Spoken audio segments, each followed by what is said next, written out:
Prvog dana vikenda, kako se i očekivalo, rukometaši Sloge opravdali su ulogu favorita u susretu sa ekipom Priboja. Od samog početka utakmice Požežani su bili maksimalno angažovani. Iz minuta u minut prednost su uvećavali da bi meč rutinski priveli kraju i rešili svoju korist rezultatom 30:16. Drugi strelac lige i najbolji u susretu sa rukometašima Priboja sa 14 postignutih golova bio je Nenad Jozić.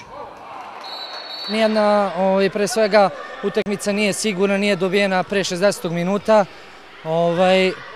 Mi smo prošlo kolo malo loše ušli u tu utakmicu protiv Župe, što je pokazuje rezultat na kraju, međutim, zajedno smo pobedili, smo dosta kvalitetnija, pre svega starija i iskusnija ekipa, tako da smo u ovu utakmicu ušli sa mnogo više želje, mnogo više motivisani i eto što se to pokazalo na terenu, golmani su dobro branili, odbrana je funkcionisala izvrsno.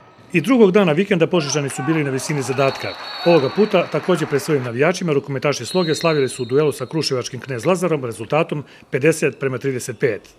Pa nije bilo teško, obzirom da se prvenstvo polako približava kraju i da smo već gotovo sa izvesnošću osigurali to prvo mesto koje nas sigurno vodi u Super B ligu, a prve dve ekipe će formirati posebnu grupu koja će se boriti čak za Super A ligu. Što se tiče naše ekipe u ovom prvenstvu, mi smo ispunili cilj, ostalo nam je još jedno kolo gde sa uslovno najlakšim protivnikom igramo sa Metalcem iz Valjeva, očekujemo i tu pobedu. Nakon te utakmice završetka prvenstvenog dela takmičenja, ekipa Sloge će u kratkim pripremama hvatati zalet za mini ligu i okršaj sa najboljima u Srbiji. Vidjet ćemo još, ne zna se sve do kraja koje su ekipe ušle u tih 8, ali se nadamo dobrom rukometu, posvećenošću velikom i da nas posluži, da se niko ne povredi. Videli ste da je danas cela ekipa odigrala od početka do kraja punom snagom i to je ono što požeška publika zna da ceni i da nagradi svaki dobar potez, a danas ih je bilo zaista u izobilju.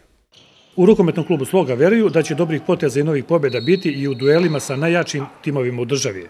U snažnu podršku vernih navijača kažu, ko zna, možda stignemo i do elitnog takmičenja.